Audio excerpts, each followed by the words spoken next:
Hey everybody, Randy Kurtz here for the ISB. It's been a while. Sorry about that. Hope everybody's taking advantage of this enforced time off to be productive, get some woodshedding done or some composing or work on projects that perhaps time didn't allow for before, and that most importantly, everyone's staying healthy. I have an upcoming video here for you requested by one of our members about the effects on the body, the neck, etc. of all this Zoom conferencing and time we've been spending on the computer, which is coming up just after this shameless plug, rather, in which I would like to tell you about my new book, which is The Basic Guide to Injury Management, Prevention, and Better Health, Volume 2. And this book is all new material, lots of it relating directly to the double bass, all new interviews with John Patitucci, Ariane Kapp, Stuart Hamm, Chichi Wanaku, and others. So this book is now available, as well as my first one, which has been out of print in physical form for quite some time by Baseline Publishing in the UK. That's Baseline, Bassline, publishing.com. So if you have interest in either of these books, which I am certain that you do, please check out baselinepublishing.com. That's where you can get them in physical form right now. I know that some of you might not have watched to the end of the video, so I decided to put this in the beginning. Now, without further ado, the video. Thanks a lot. See you next time.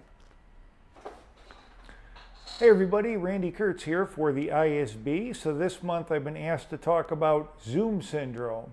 Now, Zoom syndrome may be a new thing for a lot of us, but it's actually an old thing. It simply involves posture when sitting for long periods of time, especially over a desk or a computer. So instead of talking about hunching over our instruments and contorting ourselves in that way, this month we're going to talk about Zoom syndrome. Especially useful, I would think, currently, as a lot of us are conducting business and earning our livelihoods probably in some way through Zoom or a similar platform. So Zoom syndrome apparently is people leaning their neck forwards for long periods of time while over a computer, whether a desktop, whether an iPad type device, whether a laptop, etc. So this makes sense again because we're doing this for long periods of time, and normally maybe we're on a computer for our day gig or as part of our regular gig, or composing or writing or whatever it may be, but a lot of times our time is our own, right? We can get up and take breaks frequently or when we want to, and now maybe we have meetings or lessons or something going ahead that doesn't allow us that same flexibility, and we sort of settle down and stay that way for maybe long periods of time, maybe all day, all night, etc., etc. So basic principles of getting yourself set up and avoiding a lot of problems that may come from this kind of thing are essentially getting yourself a nice chair in which you're able to put your legs at, I feel, a 90 degrees angle or just above. Some people feel just below, but 90 degrees seems to be the sort of benchmark and the reference point from which you can work from. I find that that's a good idea to start there and see what works for you as far as comfort, because there's plenty of literature out there that says that you should be lower. There's plenty that says that you should be higher. I know what my preferences are, and it starts at 90 degrees and working my way from there, just a few degrees one way or the other.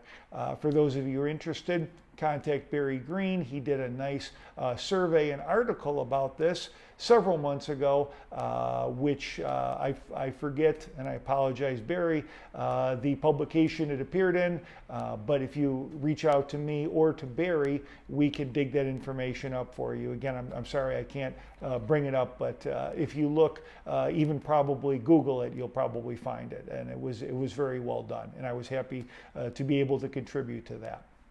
So anyway, if you start out like that, on your chair, you want to find a nice comfy chair, one that you can set your butt in and kind of lean back on. Maybe it'll have some kind of a lumbar support, that kind of thing. Always good. I recommend not one particular brand of chair. I have this one, which is a relatively easy to find and inexpensive one. I've got more expensive ones in my office here. Doesn't matter really. What matters is what fits you and what feels good to you. So go to a place where they have a bunch of office chairs if you're able to. In this time may be a little more challenging, but go to a place and sit down on a bunch of chairs and see what works for you. Features are going to be higher, lower, lumbar support, not lumbar support, whatever it may be. So if you're able to go and do that, that I find is the best way to select a chair. That 90-degree rule kind of works on everything. Here I am at the desk, and I apologize for the oddball angle, but here I am at this desk, and my arms are going to be essentially at 90 degrees on this desk here. I'm not going down more in my lap where I don't have much room. I'm not going up way up high on multi-tiered levels or anything. I'm kind of keeping it right here. If I had a laptop, maybe I'd have it in my lap. That would cause me to really have my arms probably a little lower, but more importantly, I'd be looking down at it like this. And you can even see when I do that how I strain by my neck and my voice. The muscles in my neck tighten up and cause my voice to become strained when I look down for long periods of time like that. And that was just a few seconds, but you can hear the difference. So you'd like to keep ideally the monitor at eye level if you can. Here I'm able to do that because I'm at a desktop, and this is basically at eye level for me. Also, there's considerations such as you're going to have your cheaters on and whether or not you're going to be able to see, how close you want them, etc., etc. But essentially, these are things you need to consider for this Zoom syndrome and keeping neck muscles from tightening up, like we talked about, and also wrist and hand issues from depending on how high you have your instrument. Excuse me, your instrument. We wish, right? No, more your arms when navigating all this wonderful equipment that we now make our living at. So again, find a chair. 90 degrees is a good place to start. Could be a little up, could be a little down from there. Make sure your back is comfortable. Try to be able to find the chair that fits you best. If you can have your monitor at eye level, especially with a desktop, that is ideal. If you are having using your laptop and your or an iPad, try to keep them a little higher, and then you're going to have to kind of negotiate what works best for you. For example, you might have to raise your arms and wrists a little bit in order to keep the screen a little higher. So you don't have to lean forward like that. You might have to look down a little bit. You're going to have to negotiate what works best for you. And while everybody's going to be a little different in that regard, the basics are going to be the same. Try not to bend forward too much.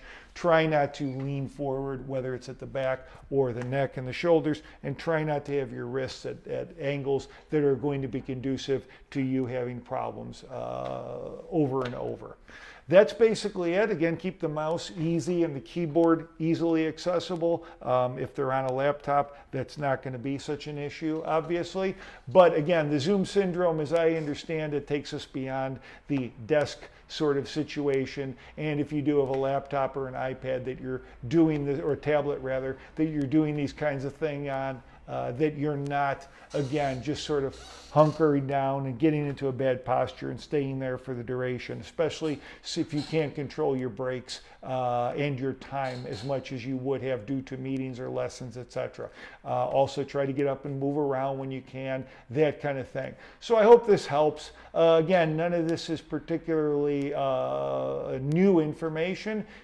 Just want to get us to start thinking about it as we do these tasks to avoid having problems that derive from them. So, Randy Kurtz for the ISB. Hope you're all hanging in there. I am.